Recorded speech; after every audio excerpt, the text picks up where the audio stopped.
The most relaxed COVID-19 quarantine classification until mid-August. And Tropical Depression Esther and the southwest monsoon or habagat are expected to bring rains over several areas in the next 24 hours.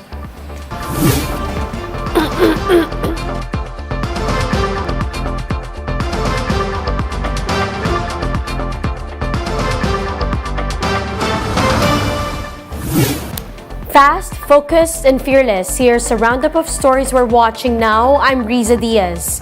We begin the newscast with President Bongbong Marcos vetoing two more proposed measures.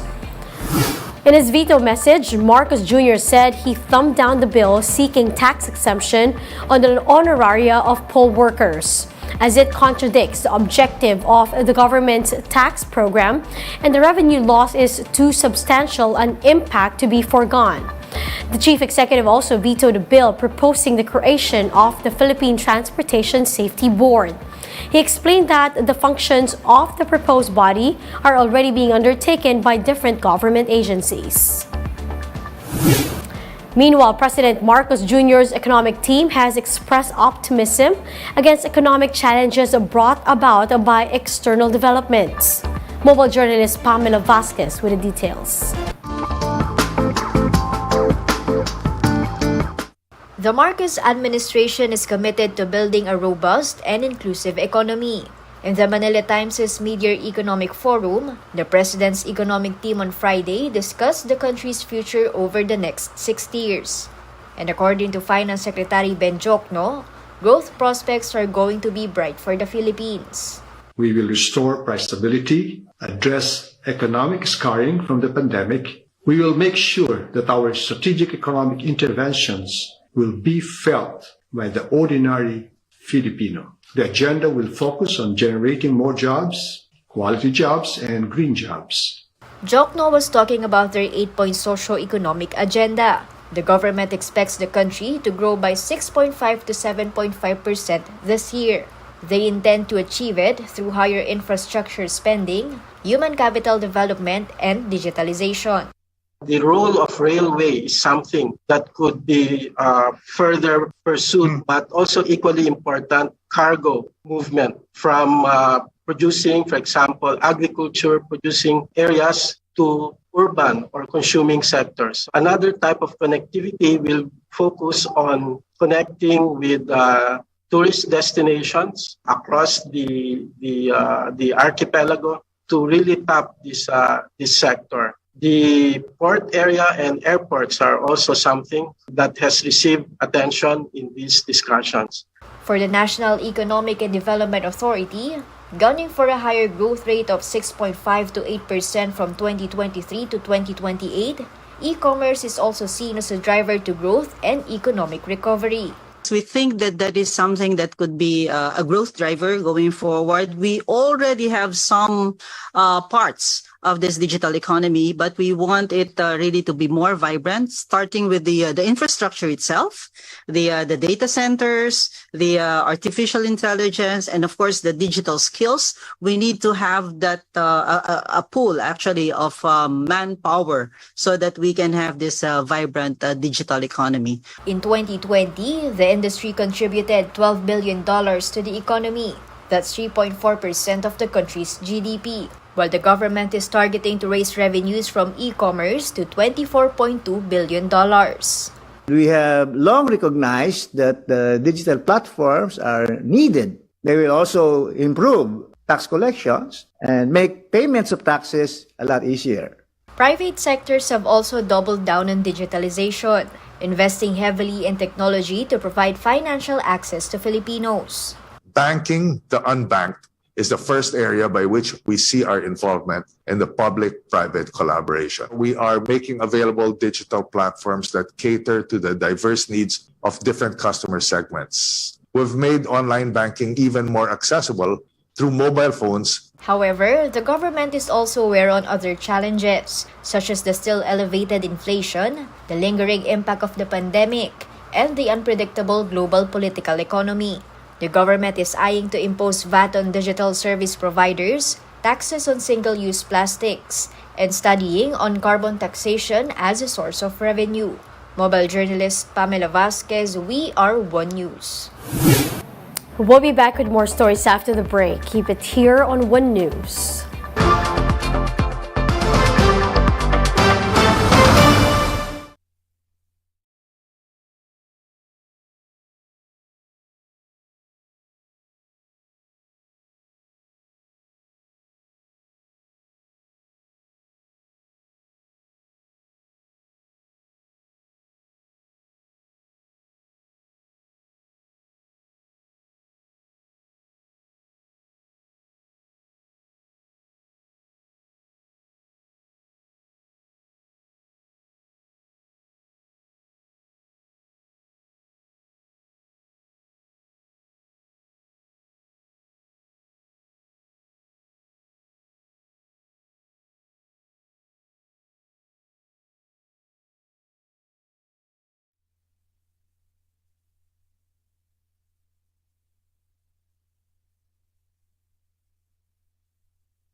You're still watching One News Now. I'm Riza Diaz. Tropical Depression Esther maintains strength over the Philippine Sea near Batanes.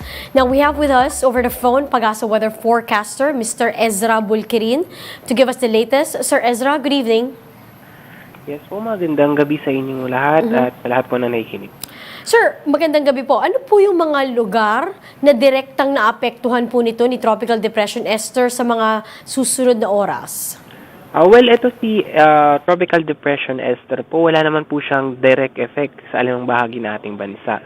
So yung mga pag-ulan po na nararanasan natin, dala po ito ng southwest monsoon o yung habagat. So yung mga lugar po na kung saan nakaranas mga pag-ulan, dito po yan sa Metro Manila, Bataan, Bulacan, Pampanga. So yun po yung mga areas na kung saan makulimlim yung mga panahon and then may mga kalat-kalat mga pag-ulan. Sir Ezra, ito po nga si Esther ay patuloy pa rin po niyang palalakasin ang habagat sa mga susunod na araw? Yes, possibly na until tomorrow, makaranas pa rin po tayo ng monsoon rains dun sa mga lugar na nabanggit natin. Dala po sa enhanced effect ng habagat dahil po dyan sa Tropical Depression Esther. So most likely, within the next 2 days, makaranas po tayo ng mga kulimlim na panahon and then may mga pag-ulan. And then, improving weather naman po tayo dito sa Metro Manila for the next coming days. Diyan po sa pagdating po ng Wednesday, most likely, Tuesday, Wednesday, maganda na po yung panahon natin. Sir, ano po ang kalagayan ng ating mga dam? Can you give us a latest situation? Lalong-lalo na po dun sa mga areas na malapit po dun sa earthquake-stricken. Sa pagdating po sa dam, ngayon po, hindi ko po ay masasagot, no? Sa condition nila ngayon. Pero dyan sa may Northern Luzon, nabanggit nyo nga, fair weather naman po yung panahon dyan. So magandang panahon yung nararanasan dyan. And then mga isolated lamang yung mga pag-ulan. So mga pulo-pulong mga pag-ulan lamang na kung saan posible kung may mga pag-ulan dyan, 2 hours maximum lang po yun. Sir, ano pong paghahanda ang dapat gawin ng mga residente doon nga po sa mga areas na nasa lantanong lindol sakaling magpatuloy po ang malakas sa pag-ulan doon? If tuloy-tuloy mga pag-ulan dyan, hindi naman po natin in-expect for now, pero yung mga bigla mga pag-ulan, ayan po yung mga isolated rain showers, so yan po yung in-expect natin for pagdating ng hapon at gabi.